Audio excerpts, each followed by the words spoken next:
absurdity, awareness, and authenticity. What the world makes of us, and what we can make of it to ourselves. In my readings, I've come across many existentialist writers. Three themes have come up the most, or at least they are the ones to which I think are most important. They are absurdity, awareness, and authenticity. In my speech, I will give different viewpoints of other people and myself on the interaction between these three concepts. The absurd refers to that which is incomprehensible to many. Albert Camus described it as the essential concept and the first truth of human existence. The absurd is the indifference an individual's environment shows to that person. It is the pointless and void of meaning inherent in existence. From the bland repetition of daily life to the unexpected human tragedies that people must face, the absurd is all around us. In existentialism, the idea of the absurd was championed by the above author, Albert Camus. It is in two of his novels and one of his essays that he greatly captures what absurdity means. In his novel, The Stranger, Camus' character, Marceau, is a man living in 1930s French Algeria. He goes through the novel with complete indifference to his environment. For example, in the beginning of the novel, Marceau's mother dies. At the funeral, he shows no emotion. Not a single tear is shed. He only cares about the heat. Now, this is contrasted with his mother's friend, who cries during the whole funeral. Eventually, Marceau senselessly murders an Arab man. He is later put on trial and executed for that murder. During the trial, he shows total indifference to what he has done, no motive he had for the murder, just did it when asked.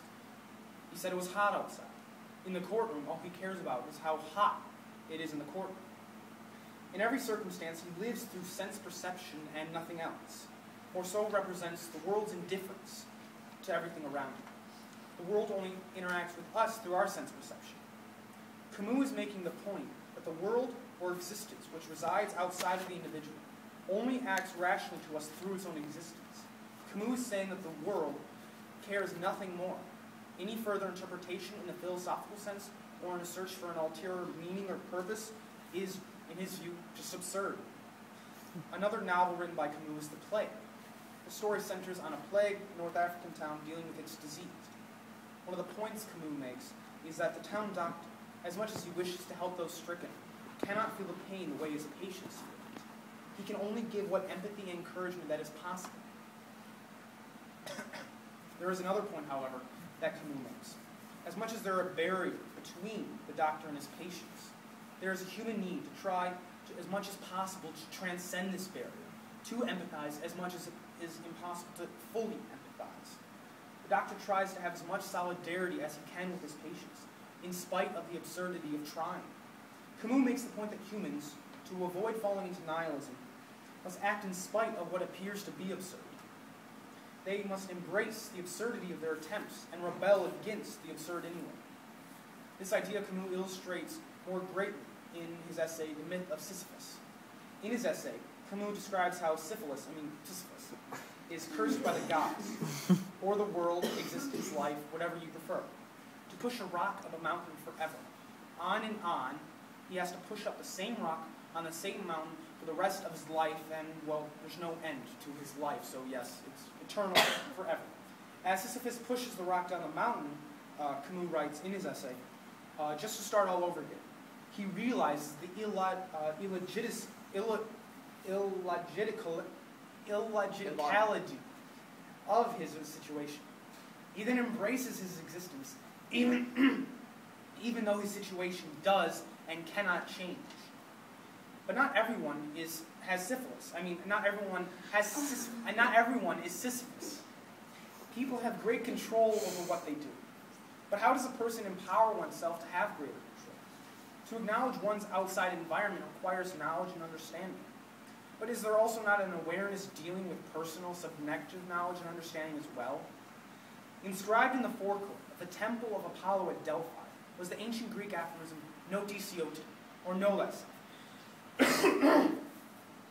The phrase is an introspective battle cry, bellowing for the individual to attain a new self-knowledge. Knowing oneself is how one achieves this inner awareness. But why should one know oneself? Why should one know anything? Why should not a person just live in ignorance if that person is happy? cannot knowledge just make a person unhappy? The Russian author Fyodor Dostoevsky illustrated this possible dilemma in his novel The Brothers Karamazov. In the novel, there's a famous passage called The Grand Inquisitor. The character Ivan tells his brother Alyosha of Christ coming back to Earth in Spain during the Inquisition to check upon humanity. You know, it's been 1,500 years, might as well give him a little peek. People begin to realize who he is, and he heals them through miracles. When the Grand Inquisitor hears this, he orders his guards to arrest Jesus and lock him in a tower. Hey boss, how's it going? Haven't seen you in 1,500 years. We got a room for you right upstairs, just follow these guys. Security. Eventually, the Inquisitor comes up to Jesus' cell and attacks him for not making it easier on him. Oh no, he verbally attacks him. Not even the Inquisitor would probably crucify Jesus. The Inquisitor asks Christ why man was given freedom and along with that, uncertainty. He lists the 3 temptations in the desert and describes how each was an opportunity for man to live a less complex, happier life. Turning stones into bread would have fed man's necessities. Casting himself from the temple and being saved by angels would have rationally proved to man Christ's divinity and would have won man's faith. Ruling over the kingdoms of the earth would have taken away man's freedom and saved him the trouble of all this stuff in the first place. And because Christ gave man freedom, and with this freedom, uncertainty and absurdity, man is forever cast into the struggle of man versus the world inside of himself. Jesus responds after the Inquisitor finishes by kissing him. It's totally straight, just a normal bromance, you know. The Inquisitor is dumbfounded. He is left with uncertainty at something that appears totally absurd. He then frees Christ and tells him to leave. In a later conversation in the novel, Ivan has an hallucination of the devil and talks with him. Ivan hears the story from the devil of an atheist who reaches the gates of heaven and must walk 1 billion miles in outer space for penance since he lives some kind of a bad life. When the dead atheist finishes and goes into heaven, after the first 2 seconds of being in heaven, he says that just that experience of those 2 seconds being in heaven was worth a walk of 1 trillion by the power of 1 trillion miles. Here, Dostoevsky is showing that humans struggle with their freedom, and that ambiguity that comes with it was worth. Here, Dostoevsky is showing that humans struggle with their freedom and the ambiguity that comes with it, because freedom is worth the struggle. We struggle for things in life because they are worth that much. They have that much value. Whatever confusion comes with freedom, it is the individual's duty to gain knowledge in spite of the lack of it. So when one uses one's freedom to examine life, what then? Socrates said that the unexamined life is not worth living. When I read that, I thought about why that is so. In my personal life, I said, well, why is the unexamined life not worth living? Eventually, I came to the conclusion that if that is so, it's because that if life's not really being examined, it's not really being lived. A life can only be lived if it is lived consciously. One must examine oneself, one's environment, and the interaction between the two in order for someone to be empowered to the full extent and then use that power. However, can people decide which life is better than another? Every person has a different plan for one's own life. Just the other day, it was quite a few months ago, I watched a film called My Dinner with Andre.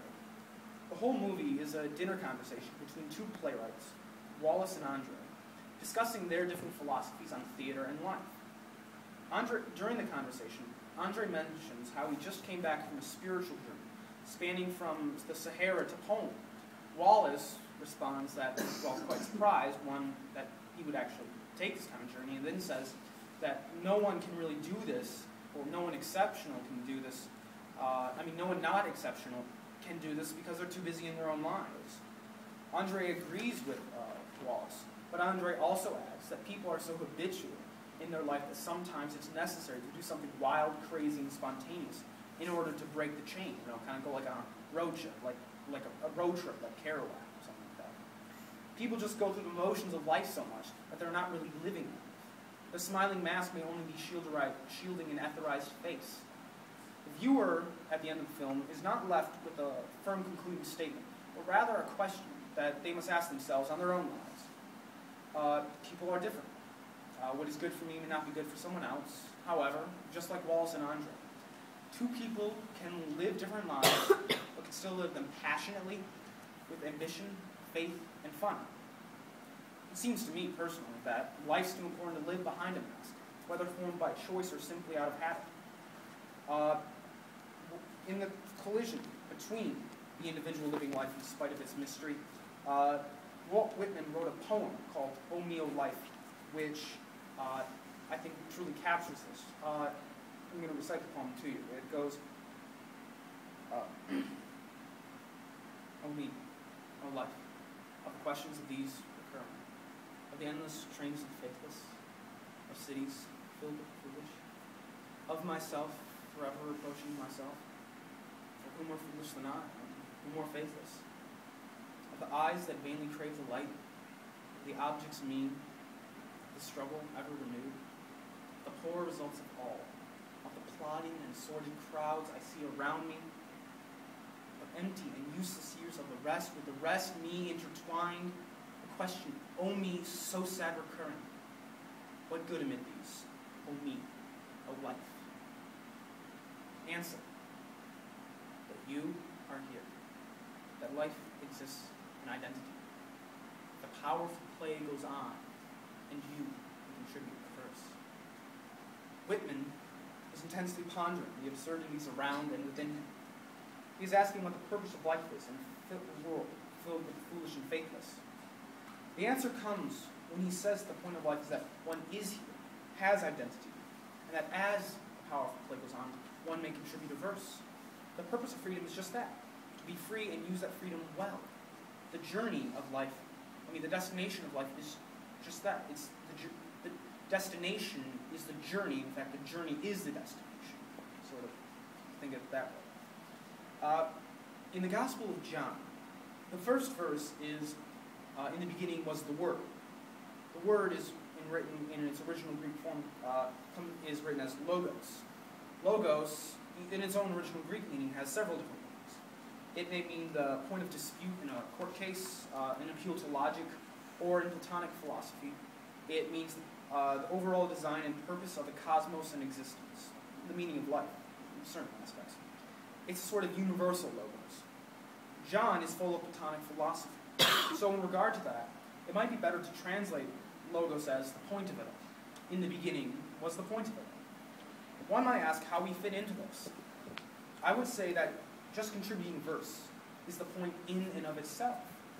No one really knows that there's some point to life, the universe, and everything. Well, besides 42. Maybe creating our own meaning is in the meaning of life. All I know is what I'm going to do with my life, with my freedom. In Goethe's poetic play, Faust, the title character is a learned man who is bored with life. He's very educated, but he has become completely numb to experience. He sells his soul to the devil so he may experience an experience that is everlasting, but gives a pleasure that does not fade away. He finally has this experience at the end of the play, which many years pass. And once he has this experience, the gates of hell open up underneath him, and he's starting to fall. And as he's doing this, he has that experience. It's going on simultaneously. And what happens is he looks out his window as he's falling, suspend disbelief for a moment, workers in the field.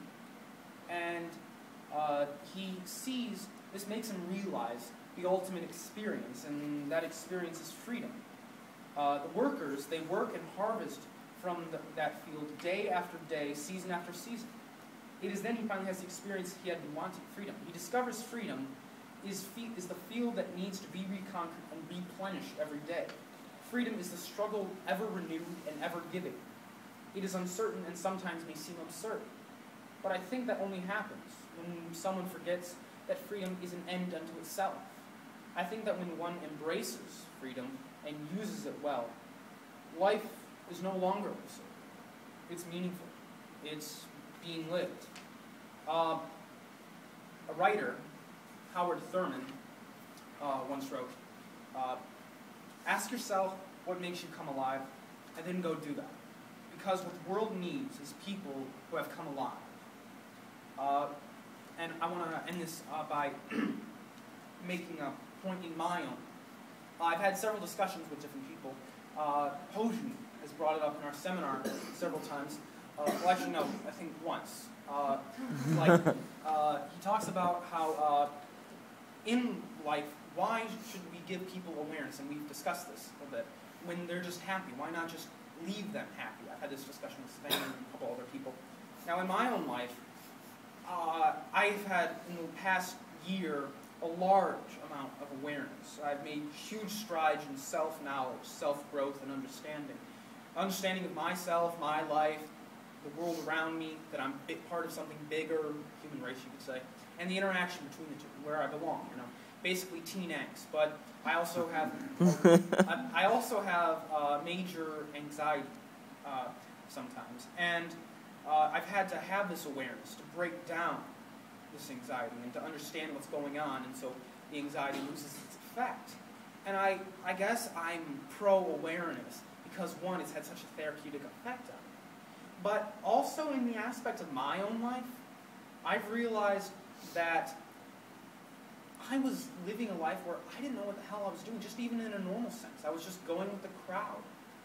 But I never had the courage to truly think about, wait, what am I doing? Why am I doing it? I was driven. I was determined, but I didn't know why I was driven and why I was determined. And if you were looking for any kind of testimony, and as biased as I am, I would say that awareness has really made a difference in my life, and I think it might make a difference in other people's lives. And yeah, so I think it's only with awareness that I can find out what makes me alive, and then I know that I want to go out and do that.